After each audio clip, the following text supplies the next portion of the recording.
Let's reset the facts kasi importante ang context. Ang International Criminal Court issue ngayon ay hindi abstract, hindi ito academic debate. Ito ay tungkol sa kung sino ang lumalaban at sino ang kusang sumusunod.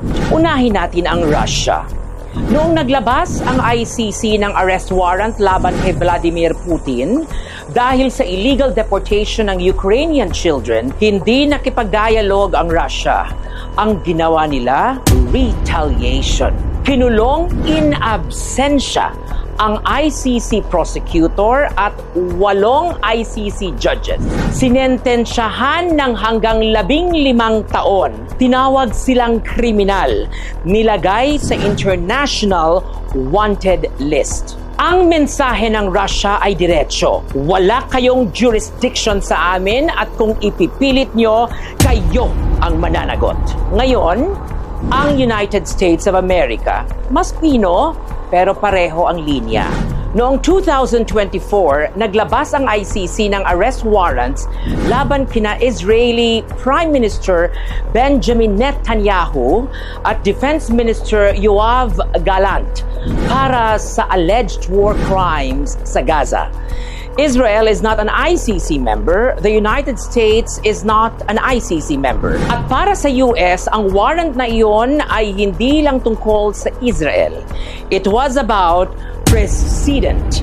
Kung papayagan ang ICC na mag-issue ng warrants laban sa leaders ng non-member states without consent, then no allied leader is safe. Kaya ano ang ginawa ng US? Hindi kulong, hindi trial. Sanctions, visa bans, asset freeze, financial isolation. Ang ICC judges at prosecutor na sangkot sa warrant, tinamaan. Ang mensahe ng United States, you do not get jurisdiction over us or our allies from a court we never joined. This was not framed as morality. This was framed as defense of sovereignty and consent. Importanteng linawin ito. Ang sinasabi ng US ay hindi walang dapat managot. Ang sinasabi nila ay hindi kayo magpapasya para sa amin. This is assertion of jurisdiction. This is state power. Ngayon balik tayo sa Pilipinas. Hindi na tayo ICC member. Nag-withdraw na tayo. Wala na tayong treaty obligation. Pero anong ginawa natin? Our president surrendered Duterte. Our institutions facilitated it. Our bureaucracy complied. Walang sanctions, walang threat, walang retaliation. Sumunod tayo kahit hindi na required. Kaya ito ang hindi komportableng tanong.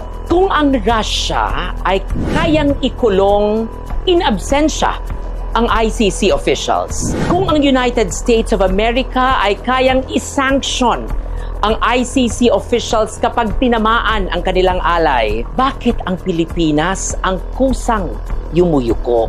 International law is not just about ideals. It is about consent, power, and practice. At sa larong ito, ang malakas nagsiset ng hangganan.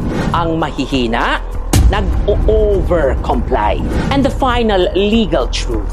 Ang tanong ay hindi kung may prinsipyo ang ICC.